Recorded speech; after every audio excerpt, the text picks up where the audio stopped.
Section 173 आपका बोलता है meeting of board first board meeting बोलता है कंपनी जिस दिन इनकॉर्पोरेट हुआ वहाँ से 30 दिन के अंतर्गत अंडर 30 डेज आपको फर्स्ट मीटिंग किसी भी तरह से होल्ड करना है।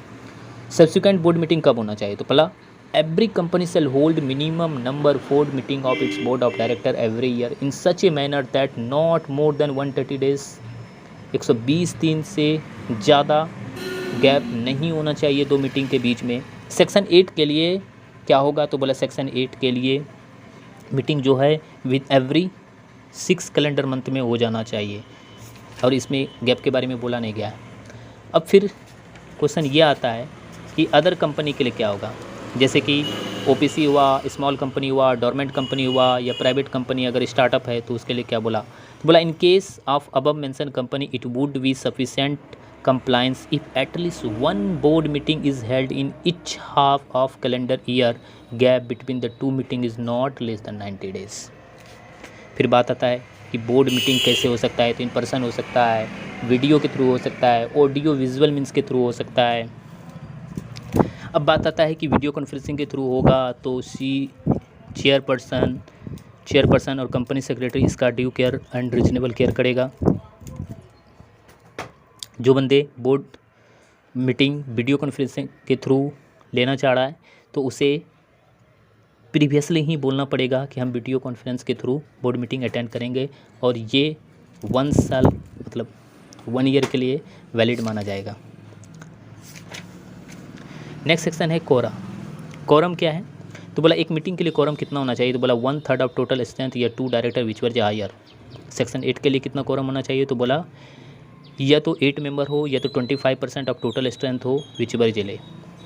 सभी कंपनी के लिए 1/3 ऑफ टोटल स्ट्रेंथ या 2 whichever is higher. Section 8 company के लिए 25% of total strength and 8 member whichever is less ये माना गया है। यहाँ पे एक चीज़ आता है अक्सर कि प्राइवेट कंपनी के केस में क्या अगर कोरम सारे प्रेजेंट व्यक्ति अगर इंटरेस्टेड हो तो क्या मीटिंग रख सकते हैं? तो रख सकते हैं, बट पब्लिक कंपनी में ऐसा है कि नहीं रख सकते हैं। Quorum not less than 2 member, 2 member से कम कोरम कभी नहीं हो सकता है, वरना ये मीटिंग नहीं होगा। अगर किसी मीटिंग में कोरम नहीं आ पाया तो मीटिंग एडजर्न होगा, ये तो आप सभी जानते ही हैं। सेक्शन 175 कहता है passing of resolution by circulation के थ्रू भी रेजोल्यूशन पास किया जा सकता है। बोला no resolution shall be deemed to have been duly passed by board या committee thereof circulation unless the resolution has been circulated या has been approved by majority of the director या member who are entitled to vote on the resolution. बोला however we are not less than 1/3 of total number of director of company for the time being required that any resolution under circulation must be decided at a meeting that chairperson shall put the resolution to be decided at meeting of board। बोला अगर 1/3 से कम नहीं होना चाहिए यदि हम meeting को resolution के थ्रू नहीं रखना चाहते हैं तो। Defects in appointment of director not to invalid. Section 176 कहता है वैलिडेट मानेंगे यदि कोई एक्शन लिया गया है। देखिए सबसे पहले बोर्ड रेजोल्यूशन पास होता है, फिर ऑर्डिनरी रेजोल्यूशन पास होता है, फिर सीजी का अप्रूवल होता है। अगर इन प्रोसेस में कोई डायरेक्टर डिस्क्वालीफाई माना गया तो जितने भी डिसीजन है लिए गए हैं तो वो वैलिड माना जाएगा।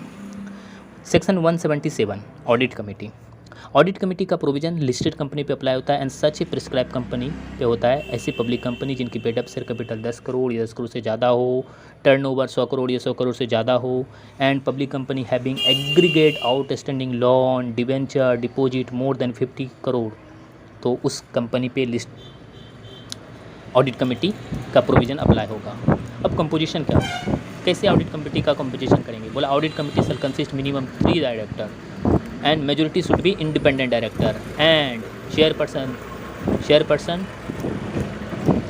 बोला it is also required that majority of member of audit committee including its chairperson shall be person with ability to read and understand the financial statement. बोला कंपोजिशन तो 3 डायरेक्टर मिनिमम होना चाहिए, मेजॉरिटी इंडिपेंडेंट डायरेक्टर होना चाहिए and सारे के सारे director majority of member जो होना चाहिए इंक्लूसिव चेयरपर्सन को भी लेके एबिलिटी हो कि वो रीड एंड अंडरस्टैंड कर सके फाइनेंशियल स्टेटमेंट को।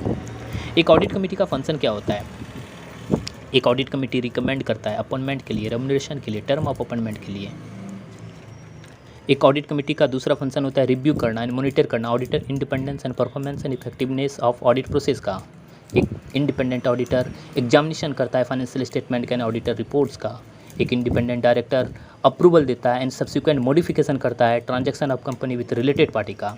एक इंडिपेंडेंट डायरेक्टर का फंक्शन होता है scrutiny of inter corporate loan investment का, valuation of undertaking and assets of company का which is necessary, evaluation of internal financial control and risk management system का, and monitoring the end use of fund raise through the public offer and relates matter.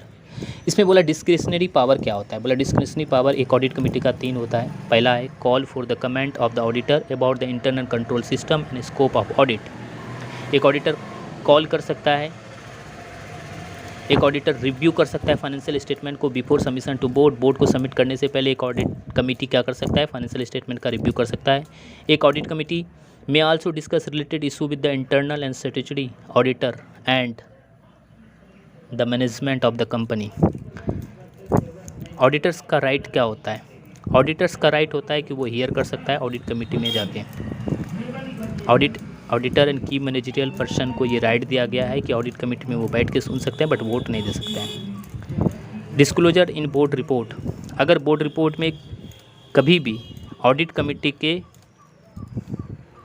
Composition of audit committee where the board has not accepted any recommendation, अगर board कोई भी recommendation audit committee का accept नहीं कर रहा है तो उसे डिस्क्लोजर देना पड़ता है बोर्ड रिपोर्ट में।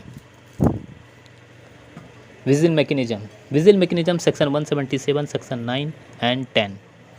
Every listed company and such a prescribe company, प्रत्येक listed company and prescribe company में विजिल मैकेनिज्म अप्लाई होता है। विजिल मैकेनिज्म मतलब होता है कि जो जितने भी vigil mechanism shall provide for adequate and safeguard against victimisation of person who use the mechanism and make the provision for direct access to chairperson of audit committee in appropriate and exceptional cases. Vigil mechanism में एक तो listed company पर apply हुआ and such prescribe company, ऐसी company जो public deposit 1 रुपया से भी लिया हो तो उस पर अप्लाई होगा, या कंपनी बोरोइंग जो किया हो वो बोरो कितना किया हो बैंक से और पीएफआई दोनों से मिला के 50 करोड़ से ज़्यादा हो तो। नेक्स्ट जो सेक्शन है वो नॉमिनेशन एंड रेम्युनरेशन कमेटी का है। Nomination and remuneration committee, constitution of nomination and remuneration committee. तो बोला प्रत्येक लिस्टेड कंपनी पे सबसे पहले तो ये प्रोविज़न अप्लाई हो जाएगा and such a prescribe company. उसके बाद बोला इसका जो कंपोजिशन होगा, कंपोजिशन क्या होगा, बोला मिनिमम 3 डायरेक्टर होना चाहिए एंड कमिटी शुड कंसिस्ट 3 या more non executive director out which not less than 1/3 shall be independent director. इनमें से 1/3 नॉट लेस देन 1 मतलब half shall be independent director होना चाहिए। चेयरपर्सन ऑफ कंपनी जो हो वेदर एग्जीक्यूटिव हो सकता है या नॉन एग्जीक्यूटिव वो अपॉइंट हो सकता है as a member of nomination and nomination committee but shall not chair such committee, but उस कमेटी का चेयर ना हो। फंक्शन ऑफ कमेटी, इस कमेटी का फंक्शन क्या होगा, तो इस कमेटी का पहला तो फंक्शन आप जानते हैं, नामे में लिखा हुआ है। आइडेंटिफाई कीजिए पर्सन को जो क्वालिफाई हो, बिकम डायरेक्टर बनने लायक हो। रिकमेंड कीजिए बोर्ड को अपॉइंट करने के लिए और रिमूवल करने के लिए। उसके बाद रेम्युनरेशन संबंधित अब बात कीजिए कि क्या रेम्युनरेशन होना चाहिए। फॉर्मुलेट कीजिए criteria for determining qualification, positive attribute and independence of director. Function of committee में बोला लेवल चेक कीजिए आप कंपोजिशन ऑफ रेम्युनरेशन का कि दूसरे कंपनी में क्या मिल रहा है। रिलेशन ऑफ रेम्युनरेशन देखिए, रेम्युनरेशन टू डायरेक्टर एक मैनेजरियल पर्सन देखिए। स्टेक होल्डर रिलेशनशिप कमेटी क्या है, बोले section 178 subsection 5 and subsection 6।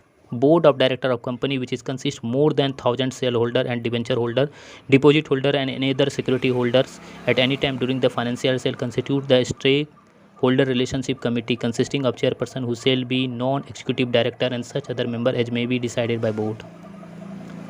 Duty of chairperson क्या होगा, chairperson of each committee constitute under this section in absence or any other manner of committee authorized by him या behalf of shall attend the general meeting of company. general meeting तो attend करेगा ही करेगा।